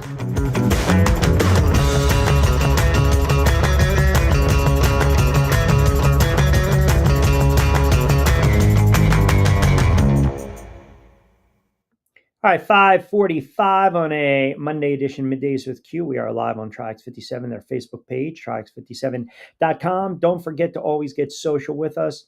It's very, very easy to do. Get social with myself and Trix57 at trix57.com. You can follow me on IG and X at RichQNQ, and of course TikTok RichQ. On the mic, since it is a Man Up Monday, I will man up and say I had no desire to watch the Paul or Chavez fight, which I told you, like it or loathe him, Jake Paul is making bank with the fight game. I know people get rubbed the wrong way by it. I know they think, he's doing the sport dirty or whatever, but here's the problem. If you have such an issue with it, then stop paying for these fights. It's that simple. Like, stop getting suckered into it. Stop paying for them. These PPVs. If you think it's a joke that he's going around fighting these guys, then don't buy it. But yet the people that are complaining are the ones still buying it. You can't have it both ways. I know a lot of people that watched it, and I know a lot of people that didn't. Right? Seriously. Jay chimes in, Q, think about this for Beasley. This guy was on the verge of making millions of dollars, getting a contract that was going to set him up for life, and he threw it away for what? Yep. Yeah, it's a fair point. It's a fair point. That's, again, you just don't know what the mindset, right? I mean, and it's not about being educated or smart or being dumb or not, street smarts or no sense at all. But there is an element of common sense. And no matter what, this stuff is tracked. It's just tracked. You can't hide it. A lot of times, especially with online, you have to put your information. And depending upon the type of deposit, if you go to win some money and then you want to withdraw, well, you not only got to give up your firstborn, you got to give them a blood sample, you got to give them your social, you got to give them checking account, banking statement, you got to give them, utility bill, you have to give them the address. I mean, they're not going to give you that withdrawal. Like, you can't really combat it unless I sit there and say, hey, Jay, do me a favor. Hey, Bob, do me a favor. Create an account under you and I'll give you the money. You're still going to get caught. You're still going to get caught. There's no way around it. Ultimately, if you do something foolish enough, it's going to catch up, period. And like I said, sometimes the players, you watch, I'm not condoning it at all. What I'm saying is maybe there's a way to regulate it, the gambling, but I can't stop a player from, making it so obvious. You guys are smart. We sit there and we're like, oh my goodness, like what's going on here? What's going on? We laugh about it. We laugh about it because we know it's so blatant at times. We don't want to say it, but we know what the reality is. We know exactly what the reality is. The question is why? Why are you going to risk so much for so little?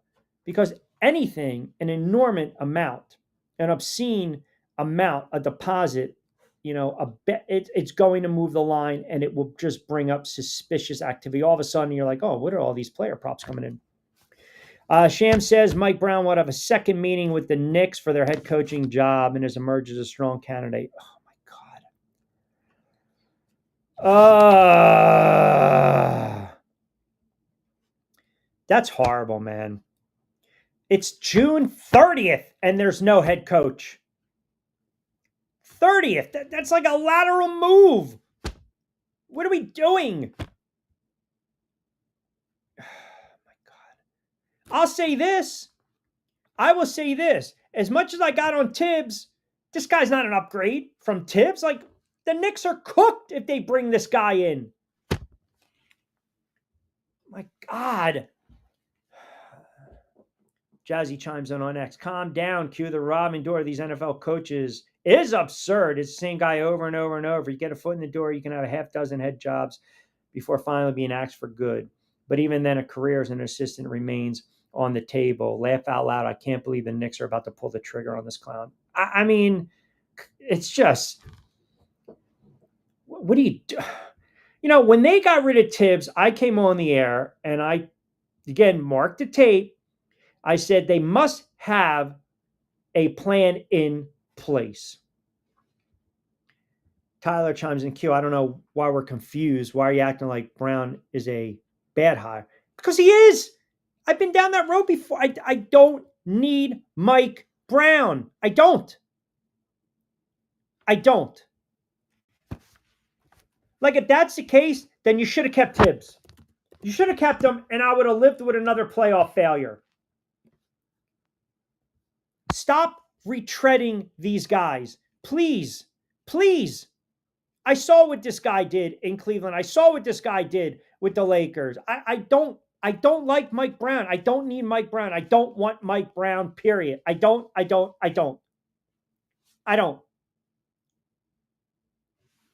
Ridiculous. This guy wins 61 games with the Cavs and he can't even get past the Boston Celtics. This is ridiculous. Stop retreading these guys. Go outside the box. Go to college routes. Do something different. Matt chimes in, maybe they should hire Doris Burke. Leave Doris out of this, Matty. Leave Doris out of this. All right, let me give you the Q-fecta. Didn't get into any baseball today, which I wanted to. Because the Mets are in trouble, my friends. They are in trouble. Let me give you the Q-fecta for today. We are going to go with the Phillies against the Pods, Yankees against the Blue Jays. Little WNBA, give me the +5.5 for my fever. Why not? We've cooled off a little bit on the WNBA plays, and that's to be expected. Baseball-wise, we'll touch a little more about this tomorrow, later in the week. Wheeler is going to be on the bump tonight for the Phillies against the Padres, Yanks against the Blue Jays. I'm telling you, man, if you are a Met fan, and we got a lot of Met fans that chime in. Franchise is a Met fan. Matty Ice is a Met fan. Mason is a Met fan. Kevin is a Met fan. They are in trouble. They are in big trouble, man. I mean, you want to talk about a slide. This is bad. You had a no-show. You got swept by a bad Pirates team where you scored 4 runs. 4 runs. After splitting a 4-game set against the Braves, after coming back losing 2 out of 3 against the Phillies, after getting swept by the Braves, swept by the Rays, after he had a great run of winning, 13 of 15? Offensively, they can't do anything. The Mets can't do anything right, and it's borderline free-falling right now if you're a Mets fan. It's borderline free-falling. Like, you have to figure out a way to right the ship and just get a win a series. Like, stop the bleeding. Stop the bleeding. And I don't know if they're going to be able to do it. I mean, they got the Brewers coming in for, I believe, 3? The Mets have the Brewers at home. I mean, can you win a series? Because this is insanity right now. You got 3 against the Brewers. Then you got the 3 Subway Series against the Yankees. You should beat Baltimore, and Kansas City might be a tricky test, but man, I'll tell you, we're going to know exactly where the heck this team is July 14th in 2 weeks because they are bad. And they got what? 1, 2, 3, 4, 5, 6, 7, 8, 9, 10, 13. 13. They have won 3 games in their last 16. They're 3-13 over their last 16 games. They were 45-24. Wow. Jeez. I mean, this is bad, folks. And this is baseball. You're going to know exactly where some of these teams are. Mid to late July, trade deadline right around the corner. The Phillies too. I wouldn't get too high on the Phillies. Yeah, you took 2 out of 3 against the Braves. But just, I know Harper's reinstated after that stint on the IL. Suarez has pitched well. I give him that. He's pitched well. You got your big horses on the mound for the Phillies. coming up. You should be able to take care of some of these series. But man, the Mets are just brutal. Steve Gardner is going to join us later in the week. Jonathan Marshall on the NBA as well. Tomorrow, Lloyd Vance, we got through a lot of the NFL. It's been a very busy day in the NFL. We start off talking about that Ramsey Smith for Fitzpatrick, that Steelers Dolphins blockbuster. You got Watt potentially on the move. You just, man, I'll tell you, right now, the NFL, it is June 30th. We're getting ready to turn the page to July. Training camp right around the corner. August creeps in, start of the NFL season. A boatload of storylines. We always say this too in the NFL, like this is the season. It's, you can't figure out the league. You can't figure out the league. You can't figure out the NFL. Early on, defenses should be ahead of the offenses. You're going to get those great little stories early on. What teams, coming out of nowhere. That's the fun stuff. And then as the weather turns, that's when you really start to separate the boys from the men.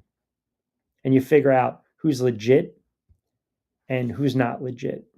I'm telling you, there's a handful of teams that are really good. A handful of teams that are really good heading into the 2025 NFL season. And then I think the rest is just, I'm not enamored by a lot of these teams. I'm really not. I think it's a watered down product. And I think ultimately, again, you will sit there and you will, you're going to figure it out quickly. Julian chimes in. What's up, Q? Long time. No see, buddy. Looking pretty sharp there. Did you get out of court? Love you, man. Appreciate that, brother. Appreciate that. No, again, with the court appearance, there's no court appearances in my future. None whatsoever. None. I am what you would call a model citizen. That's it. A model citizen. So there's no nonsense brewing in the studios of Q. Appreciate you, Joey. Appreciate you. I can squeeze in one more. Let me see. Let's go D in Camden chiming in. Q, about this betting in sports. I think ultimately they're going to open everything up. And as you mentioned, it's kind of a unique point of view. Regulate it, but you can't just bet on your respective sport that you play. Do you still think the players will take advantage of it and be in cahoots, as you like to say? Yeah, I mean, it's the NFL.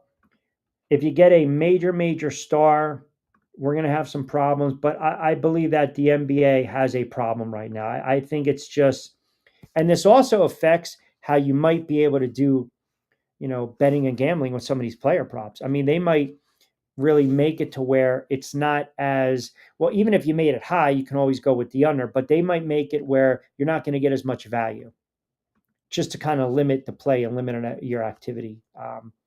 That might be the case.